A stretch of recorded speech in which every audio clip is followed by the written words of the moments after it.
Salam əziz izləyicilər. Mən Baş Dövlət Universitetinin Jurnalistika fakültəsinin 1-ci kurs tələbəsi jurnalist Amin Zabayev.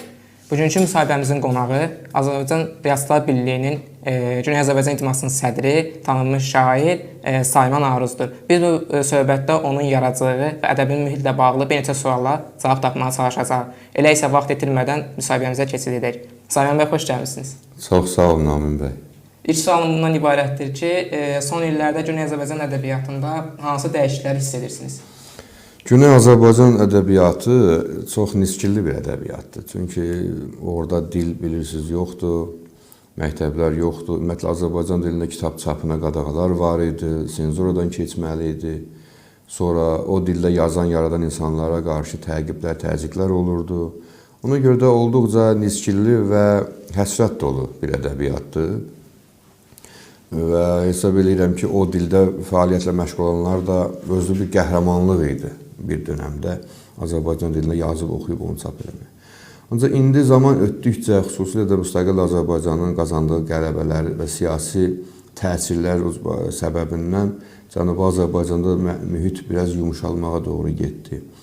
İndi artıq mən deyərdim, keçmişdə məsələn, bir 50-100 adamı saya bilirdik. Ümumiyyətlə, Cənubi Azərbaycan ədəbiyyatla məşğul olmaq üçün. İndi artıq mən deyərdim, minlərlədir. Minlərlədir. Və böyük, kiçik fərqi yoxdur. Xanım və yaxud kişi fərqi yoxdur. Hamısı Azərbaycan dil ədəbiyyatı ilə məşğuldurlar, yazırlar, yaradırlar. Və məktəblər olmasa belə internet və sosial şəbəkə vasitəsilə Azərbaycan dilini öyrənməyə, yəni qrammatikasını öyrənməyə cəhd edirlər və son dönəmdə də mənə göndərilən yazıların artıq təmiz Azərbaycan dilində yazıldığını mən görürəm. Çox dirçəliş var, çox dəyişiklik var. Hətta şeirlərdə də, cümlə quruluşlarında, nəsrlərdə mən görürəm ki, artıq müstəqil Azərbaycan Respublikasının ədəbiyyatına yaxınlaşma sürətlə gedir. Və hesab edirəm ki, gələcəkdə də Azərbaycan ədəbiyyatını birləşdirmək lazımdır. Yəni, o taylı, bu taylı Azərbaycan ədəbiyyatı vahid bir ədəbiyyat, vahid bir dil, yəni vahid ədəbi dilə çatmaq lazımdır.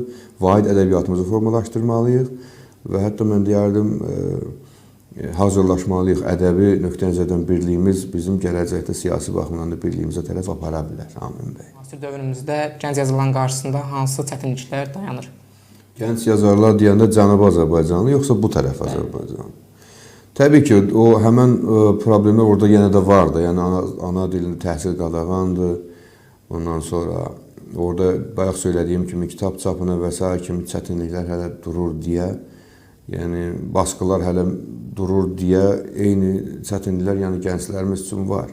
Ancaq sizin yaşda gənclərin xoşbəxtliyi bizdən fərqli olaraq budur ki, bizim dönəmdə sosial şəbəkə yox idi. Yəni, bu qədər rahat bir şəkildə kimlərləsə əlaqəyə girib nəyisə əldə eləmək mümkün deyil. Bir məktub yazırdıq, bir ay çəkirdi, gedib cavabı qayıdıb gəlsin. Amma siz indi müxtəlif yollarla məktubunuzu göndərib cavabınızı ala bilirsiniz. Məsələn, mənim yadıma gəlir, bir kitab əldə eləməkdən ötürü biz Urmiyadan, Solluzdan, Təbrizdən durub Tehrana gedərdik. Orada axtarardıq bir kitabı tapaq, oradan gətirək bir şey öyrənək. Amma indi bütün o kitablar internetdə var. İstədiyiniz kitabı, istədiyiniz məlumatı axtarışa verib götürə bilirsiniz. Ona görə də sizin çətininiz bizdən azdır.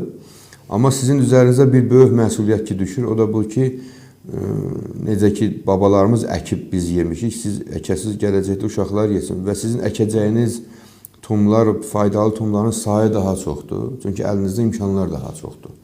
Həm də siz bizim qədər vaxt itkisinə düçar olmaya bilərsiniz. Yəni, siz daha sürətli bir şəkildə işi görüb və öz faydanızı verə bilərsiniz, zaman itirmədən.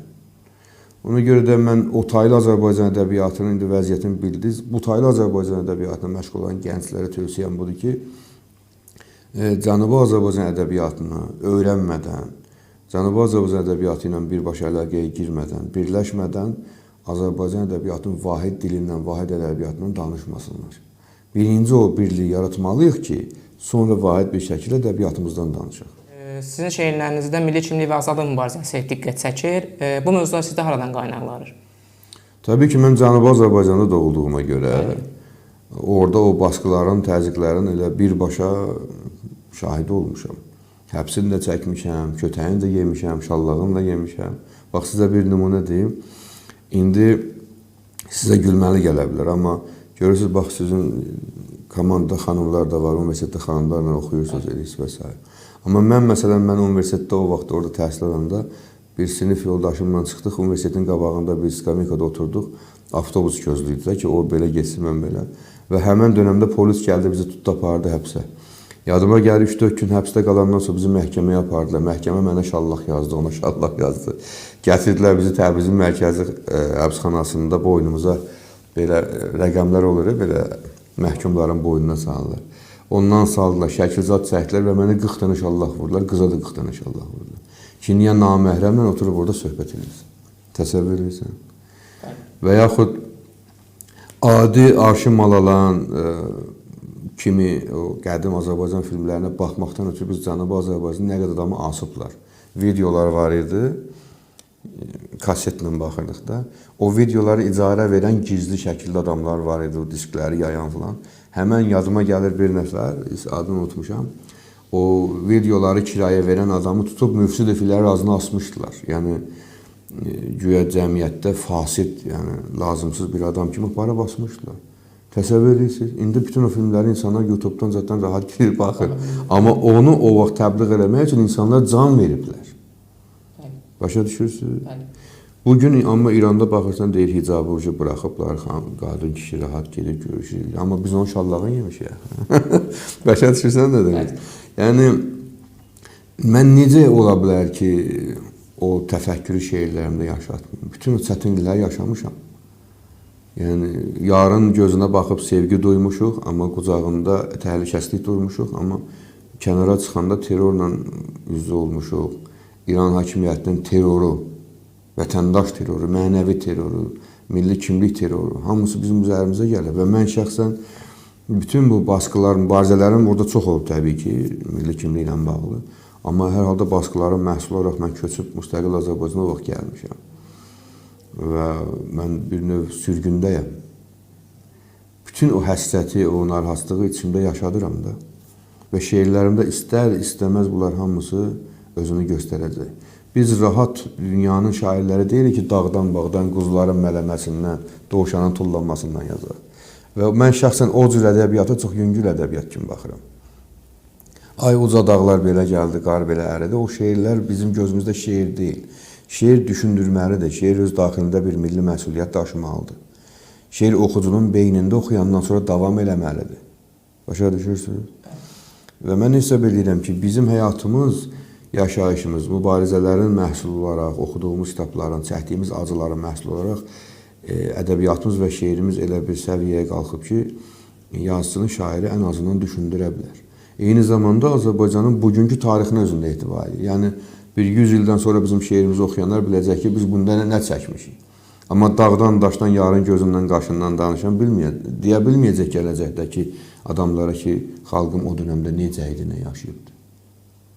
Yəni, ona görə də mən tövsiyə edirəm həmişə gənclərə ki, şeirləriniz çalışın ki, hədəfsiz, məqsədsiz şeirlər olmasın. Göydə fırlanmasın. Bildiniz necə? Mütləq içində bir düşüncəni daşısın, mütləq içində bir gələcək üçün tum olsun. Nəysə əkə bilərsiniz. Çox sağ olun. Beləliklə suallarımız başa çatdı. Sizdən müsahibə almaq çox xoş oldu. Diqqətinizə görə təşəkkür edirəm. Çox sağ olun. Mən də sizə başarılar. Sağ olun. Əziz izləyicilər, bu günlük bu qədər. İnşallah gələn müsahibələrdə görüşmək ümidi ilə. Sağ olun, salamat qalın.